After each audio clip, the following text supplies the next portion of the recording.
Maintenant que nous en savons un peu plus sur l'histoire des Watringues, nous allons découvrir les principes de fonctionnement. Gérer les eaux, d'accord, mais entre les saisons, la marée, les conditions météo, quel est leur rôle aujourd'hui? Notre rôle, c'est d'évacuer les crues et on pense aux périodes d'inondation. Alors dans ces cas-là, effectivement, lorsqu'on a des pluies importantes, que les conditions de marée ne sont pas tout à fait favorables, lorsque on est en marée haute et que l'on peut donc évacuer les eaux à la mer, on doit faire fonctionner nos ouvrages, nos pompes. Bien évidemment, elles ne fonctionnent pas 24 heures sur 24. Lorsqu'on est à marée basse, on ouvre les portes pour laisser l'eau s'écouter naturellement. Et dans certains cas, même extrêmes, pour ne pas gaspiller l'eau douce, il peut arriver effectivement qu'on n'ouvre pas du tout les portes. Il s'agit effectivement de ne pas gaspiller cette eau douce qui est rare en été. Selon les marées et la saison, on peut soit décider de pomper, évacuer ou préserver l'eau douce. C'est grâce à un ensemble d'installations que le système fonctionne correctement. Néanmoins, même si tout est bien géré, il y a différents acteurs avec pour chacun un rôle précis à jouer.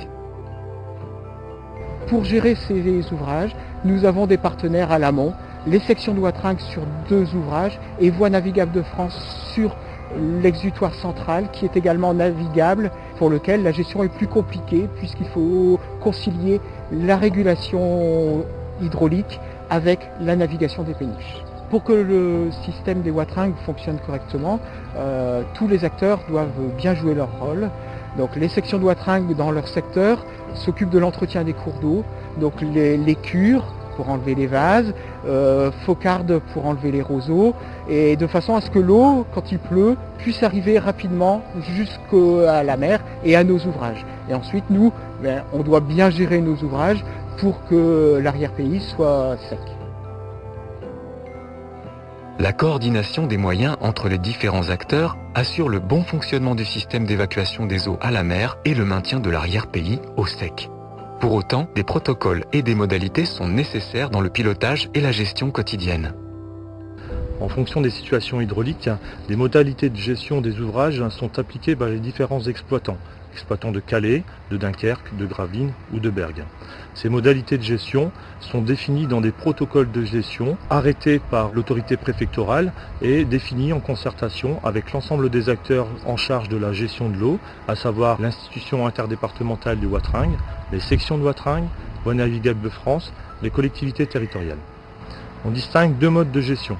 Un mode de gestion été, dite de basse eau, un mode de gestion hiver ou en crue. Ces règles de gestion sont intégrées dans des automates programmables communicants qui équipent l'ensemble des ouvrages d'évacuation des crues. Ces automates associés à des outils de supervision permettent de piloter, contrôler, collecter, mais aussi d'alerter en cas de dysfonctionnement ou de montée rapide des eaux. En fonction de la situation hydraulique et de la disponibilité des équipements, le système automate génère une consigne qui est affichée sur le système de supervision. Selon les ouvrages, on distingue un mode automatique, semi-automatique et à tout moment, l'opérateur peut prendre la main sur le système automate. Depuis son poste de supervision à l'écluse Carnot, l'opérateur peut visualiser en temps réel la situation hydraulique au droit des ouvrages. Il peut piloter à distance les équipements des ouvrages, les barrages à la mer, les stations de pompage.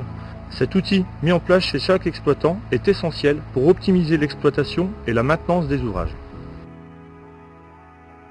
Les systèmes d'automatisation et de centralisation des données permettent d'avoir une situation précise à tout moment et aider les acteurs dans les prises de décision. Selon la saison et les besoins d'évacuation ou de retenue d'eau, une gestion plus spécifique, voire au cas par cas, est nécessaire. En hiver ou en été, on ne gère pas les eaux de la même manière sur chacune des installations. L'été, on a a priori moins d'eau qu'hiver. On doit maintenir un niveau d'eau minimum en été pour les remontées de sel au niveau littoral. Et pour nous, à l'interne, c'est la circulation des bateaux dans les cours d'eau parce que si les niveaux d'eau sont pas bons, ça pose des problèmes de navigation, de circulation. Donc c'est important. On a des maisons habitées sur des îles, donc on a besoin d'avoir des niveaux d'eau qui soient cohérents avec les activités et le territoire. L'hiver, on a quelquefois des gros afflux et surtout le bassin versant de la qui est très imposant, qui peut faire arriver des grandes quantités d'eau qui font monter le niveau du marais. Et c'est des périodes un peu critiques. La gestion de l'eau des Watringues, de toute façon, ici, elle est complètement dépendante du niveau du canal.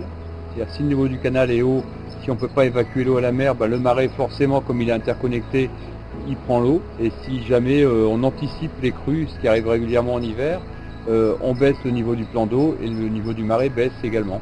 Alors l'hiver, l'évacuation à la mer se fait à chaque marée basse, donc 2 fois par jour. Et lorsqu'il y a des épisodes pluvieux, les sections de Watringue qui sont à l'amont et qui gèrent l'ensemble du réseau de petits canaux dans le polder nous alertent sur le fait que le niveau est élevé et nous demandent d'enclencher une période de pompage. Donc à partir de ce moment-là, nous, à chaque marée haute, pendant que l'écoulement naturel n'est pas possible vers la mer, on met en route la station de pompage avec une gradation dans la puissance qu'on met en place en fonction des niveaux à l'amont.